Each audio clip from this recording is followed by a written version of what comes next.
Okay, guys. Just wanted to go over. Made a new character for hardcore.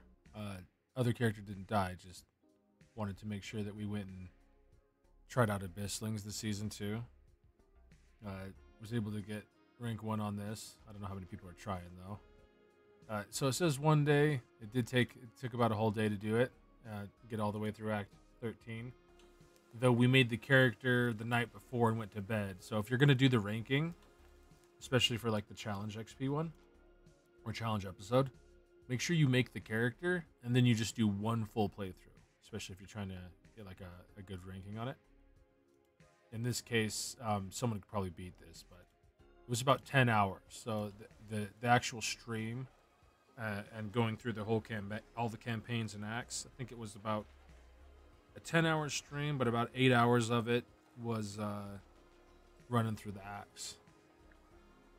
And just in case someone was wondering, so we did Abysslings almost the entire time. I'll show that real quick. So we'll just jump into a quick map, something nice and easy. Since I just got to the maps, let's do a 2 here. All right, we could do a blue.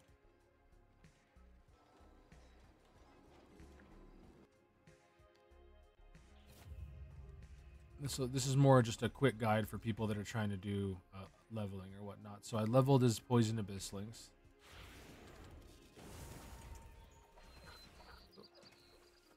And this is pretty much what we did the whole time. Just kind of ran around with the Abysslings. Had a 5-stack of them. And then since we were going for time, I had a few pretty good runes that you might not be able to start with.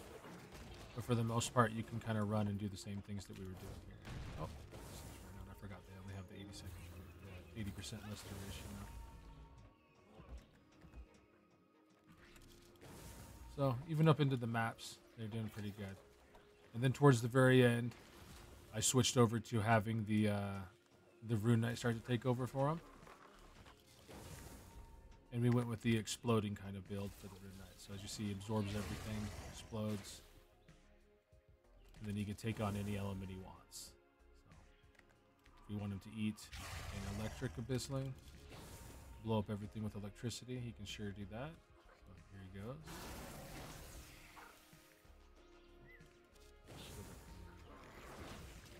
He goes, explodes with electricity right there.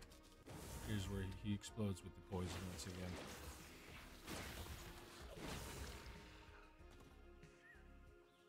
What the whole leveling process was with the Abysslings. Here's pretty much what we used while I was leveling. Found this while I was leveling. Unity token came in pretty handy.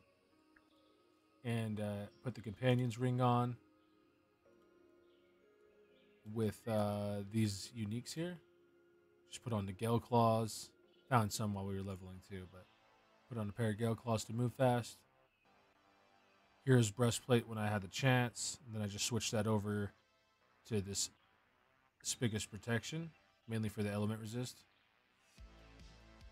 Wore Castor's Gaze pretty much the entire time. And then I wore a Sunrise Crown when I got a chance, just to move a lot quicker. And Moon's Orbit once we got to level 70 to finish out the last of the campaign. The Silver Sunset's what I used for most of the run. Then I switched to Ganita's Axe because it dropped and it had a 20% movement speed. I was pretty excited about that. And of course, you have the Season Ring. So it was the Season Ring and the Companion Ring. Helped move really quick. We've transitioned over to some more powerful gear now. But I just wanted to show like what you can do and then how you can get through the campaign. Went through deathless, no deaths, pretty quick. Should be able to do it in 1 day. And we did it mainly with Abysslings. One thing I wanted to try out once I got to higher level was the Knight's Belt. I wanted to see what the extra Abyssling with the Unity token would be like. And it was pretty nice. Ended up in the end, so the entire leveling process, the big difference between normal Abysslings and whatnot was we did not go over to the Abyssling tree. I actually just went with Urgent Summons. And the regen right there. And then when we got the chance, went over to the Absorb. Had the acceleration effect. And by then, you're kind of at the end of the game. So you might get over to this tree at the very end, but you're probably clear towards the very end of the tree. So this is going to be where you end. And I just kind of went with the Runite HP absorption if I needed it in a pinch. But maintaining all of the Abysslings was pretty easy with just Unity token. When we got the Knight's Belt, it made it even easier. And how you do that is you just turn off the Hazy Melody. And then with the Urgent Summons, you're able to summon out a Rune Knight. And then you can summon out up to 4 Abysslings. You can kind of run through the entire campaign this way. Now, if you're not wearing Castor's Gaze, they die quickly. And I recommend using something like Destructive Instinct. It'll make it a lot more useful. But if you are using something like Castor's Gaze, which allows you to have that extra summon duration, when you do the Rune Knight summon, you'll see that you're able to summon out 4 Abysslings. They stay out pretty much the whole time. In this case, I'm able to summon out 5 just because I have that belt on.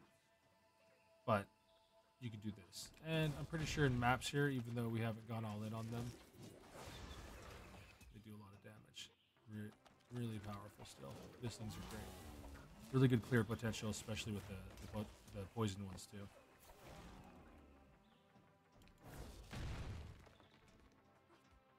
Alright, wanted to go over that, and then here's the skill tree for you. Nothing fancy. The only gem that might be kind of hard to get is minion damage or endless growth. I just wanted to try the endless growth out. That's why we're using it. So for the whole leveling process, we didn't use lightning arrow, abyssling, or anything. This was just for the explosion later on. But this was the main setup, is just using both of these toggles. We leap attack the whole way through. And as you've seen, the gameplay was pretty much what you've seen a second ago. Just kind of used a 5-link poison arrow, abyssling, set them up like this, and then had the Rune Knight feed off a few of his setups, and then I used a few different ones for him. And we just kind of ran through all the levels with the poison arrow, abyssling setup. What makes it really easy is if you get spell activation on hit right away, and cooldown gather minions down to like a second. So the gameplay becomes really quick. You just have to run up to a group of creatures, hit Whirlwind real quickly, and then you have all of your minions all summoned to you. And like I was just showing a second ago, the entire leveling process is pretty much just running through the campaign, hitting Leap Slam, and when a group of creatures get caught up on you, you just go ahead and Whirlwind for a split second, and you'll teleport all your guys over to you. Here, I'll show you right here. There we go. And that was the entire gameplay loop. It's pretty fun.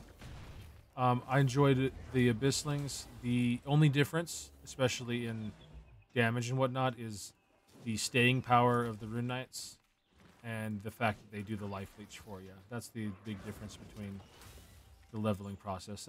In the end game, there's a bigger gap there right now, but at least when you're going through the campaign, the Abysslings were great. Alright, just wanted to show everybody how that worked.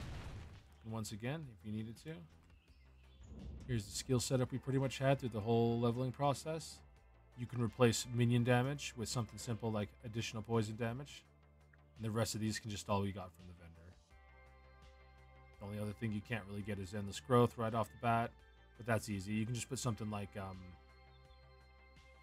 he can feed off of pretty much anything that this Abyssling's using as well. Right now, right into the Deadly Poison Rune Knight.